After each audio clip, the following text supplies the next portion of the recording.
Welcome to the lecture 2. What is research? At the end of this lecture, you should be able to explain how research helps in growth of science. You should be able to recognize the value of systematic observation to generate new ideas. I hope you will be able to list the resources and activities that could help you to generate new ideas. You will also be able to list the steps in research process and explain 2 or 3 key points for each of those steps. So, what is scientific research? Definition goes like this. Science is systematic study of natural phenomena by observation, measurement, experimentation. Any systematic study based on logic, based on observation, is science. But when this science gets applied to discovery of new facts and new interpretations, then we call it as research. Sometimes research may not just be discovery of new facts. It might just be revision of accepted conclusions, theories or laws based on availability of new facts or new observations. We can view it like this. Scientific research is like finding a black cat in a dark room. So when you are doing a research, you don't know what will be the conclusion, but you still want to find.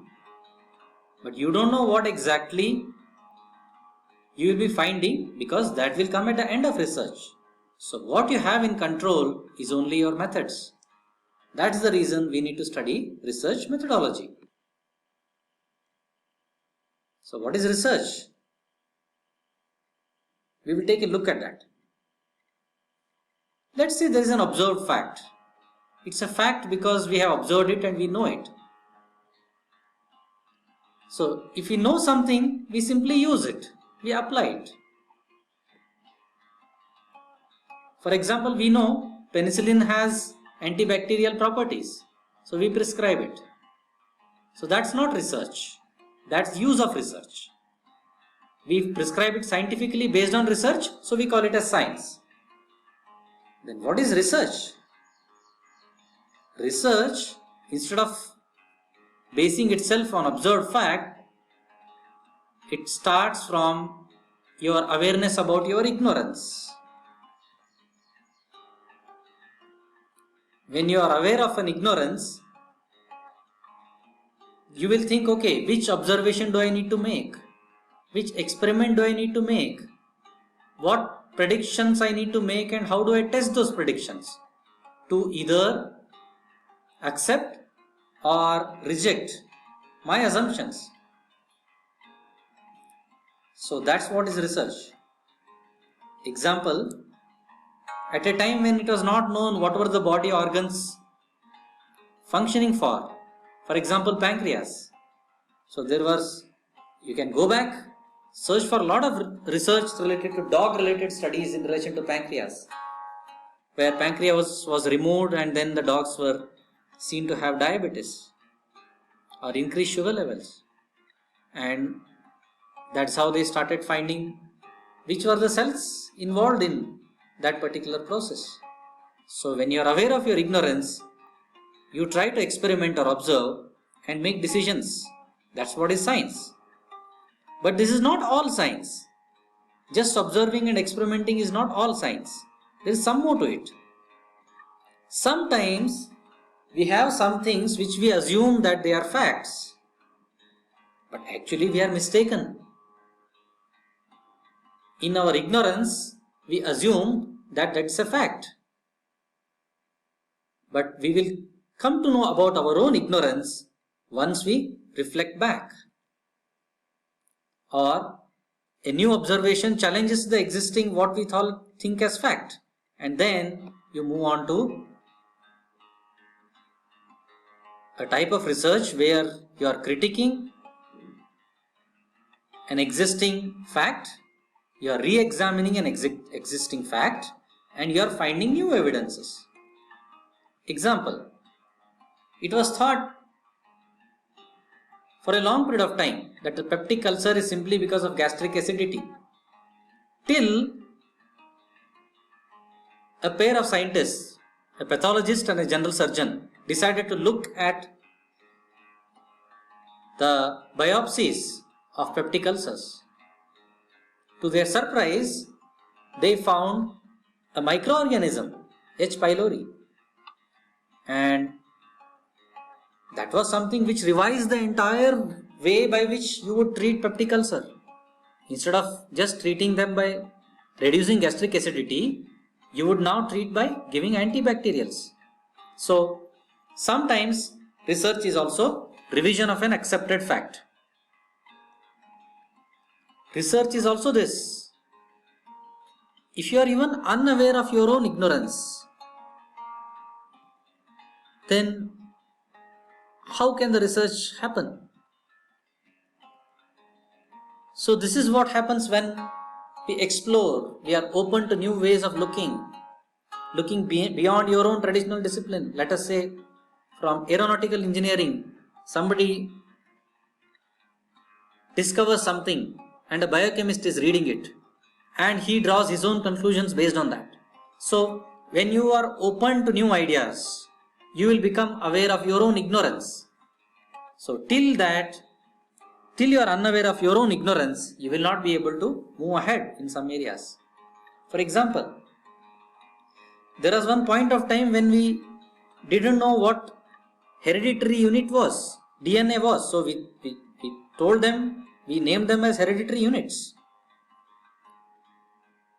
Later DNA was discovered, but we still didn't know how it functions. Then we got to know that there is something called as gene and then a genome. So at every time you suddenly realize that you were even unaware of your ignorance till suddenly something new pops up. That's also research. So scientific research is a journey from known to unknown. Aware of what I know is a fact. I apply it. If something is unknown to me, but I am aware that I don't know that, I term it as my ignorance and I explore. But sometimes I know something as a fact, but unfortunately I am mistaken. I falsely think that I know, but I am wrong. Then re-examining, reflecting, critiquing will help you move ahead in research. Sometimes we are unaware of even our ignorance. We don't know that we don't know. How do we move then? In those circumstances, we are just open, we listen, we see, in fact we fall. That's called a serendipity in research. So, for a clinician, knowledge is their currency. They work on the base of knowledge that they have. A researcher, the currency is ignorance. A researcher works on the basis of his ignorance. But this is not just a blind ignorance. This is an educated ignorance. You create a structure to that ignorance and you write it as a question. When you write a good question, you will be able to find answers to those questions. Obviously, answers will lead to more questions. And that's how we build upon our research. So whenever you find a research paper in your journal club or for your clinical work, you want to read an article, you should ask these three questions. Is this piece of research new? What has been written here, is it true? And whatever that has been depicted over here, is it important for my clinical practice? And to answer these three questions, you require a very good, thorough knowledge of research methodology.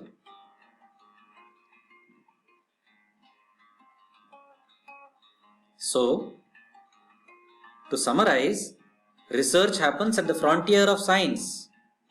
Research adds new knowledge, and as the research keeps on happening, the known area becomes bigger. But as the known area becomes bigger, the periphery of that circle also becomes bigger. So you have more and more areas to research. So this is a science which keeps growing by itself with the help of research. Okay, can you pause the video and answer these questions? Great discoveries are made by circumstances or reasons for someone to come up with a good research might be. Some people are able to raise great research questions because. Again, pause the video. Can you write a few qualities of a researcher or qualities of a good research?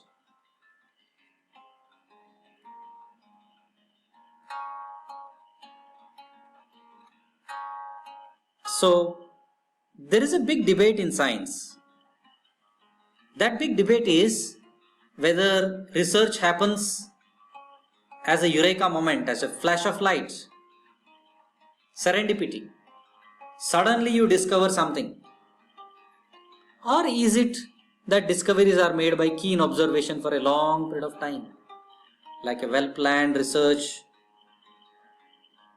spanning over a period of time, trying to find new things, adding facts and then finding new things. So this debate has been going on in the circles of research for a long period of time, whether discovery happens by serendipity, a happy accident, or a keen observation for a long period of time. So in the next video, we will try to find an answer to this question, whether discoveries happen by a eureka moment, like a flash of light, or discoveries happen by keen observation over a long period of time. Till then, just think about the questions which I asked in the previous slides and we will get back. Thank you for watching.